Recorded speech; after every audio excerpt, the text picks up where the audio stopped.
waxaa dhacday inaan wiil isbarano muddo kooban oo asaa u dheereen aan xiriir wadaagno kadibna aan ku heshiinay inaan mustaqbal samaysano aan guri degno oo aan ka aqbalay guri samaysano meel wada degne muddo 2 bilood oo joogay aan wada joognay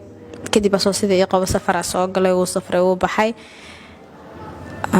intii oo maqnaa waxaa dhacday in wiil kale isbarano hadana meesha isku la barano isla magaaladii aan marwa ah waliba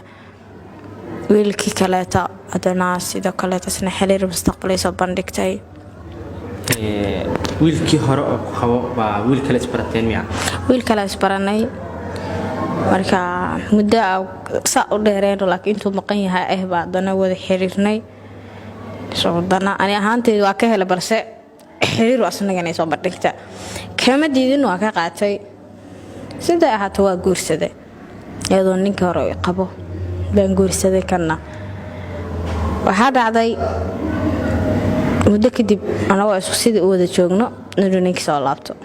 kana reer kale lahaa reerkiisa uu waado balse uu soo ogaan inaanu reer waxa leeyahay hada kan markuu imaaday asoon muddo saa badan joogin bil aan dhameyn ina uur arko uur iga soo baxo waa joogay mushkilada ma buu aragba waa joogay maalintii isbitaalkayga oo isbitaalka aan ku foolanayay oo aan dhali doono gabadheeda waxa dhacday labada nin oo wada joognaba inay imaadaan oo ay dhahan xaaska ku muleysay xaaskayga ku muleyso nin boo isbitaalka imaanaysa adaa wada dhalay miyaa halka cunug wada dhalay labadii ninba mid walba boqolka ku jiro soo galay labadooda aan horta markaas ku arkay waan naxay oo waxa asari dabin lagu dhigiyo ahay waxyaalaha ku fakiray balse sida ma aysan noqon waxba iska ma ogo waa la soo wada galay guriga qolka markaas oo soo wada galay qolka ilaa qol isbitaal ahaa dad badan oo ay joogeen ninkaas la soo galay shaki muuse ka qabin ninkaas uu soo socday soo garab istaagay kii kale soo garab istaagay iyo xaaskaaga ma ahayn ku qaldoomaysa iyo xaaskayga waayo waa huba iyo ani xaaskayga taado xaaskaaga ma ahan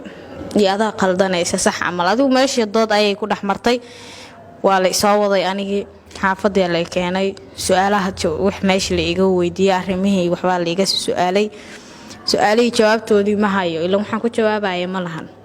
xamusnaan baa iga soo hartay waxa dhacday markaa arrintii ayadoo saal isugu haystay dadkii la gaarsiiyo dadkii markay gaartayna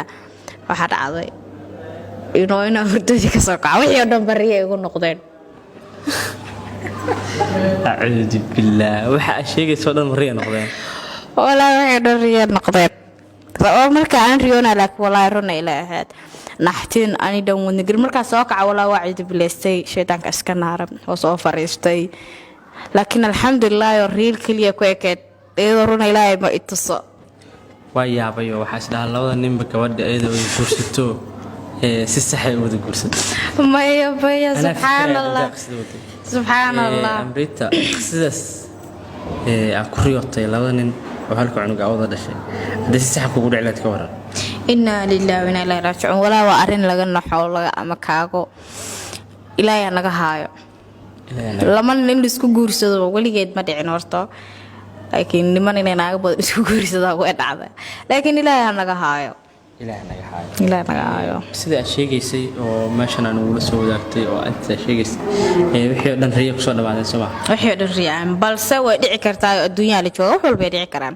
adduunka wax walba filaal laga okay ilaa dhamaatay daan la joogtay qalka nool la jiray noon si shirkaday qisada ku dhacday hadii ku dhici lahayd maxaad sameyn lahayd qisaadina riyada gabadha ku dhacday riyada gabadha ku dhacday daawada adiga maxaad sameyn lahayd bal falcelintaada maxay noqon lahayd shucuurtaada heer ilaa intee gaari lahayd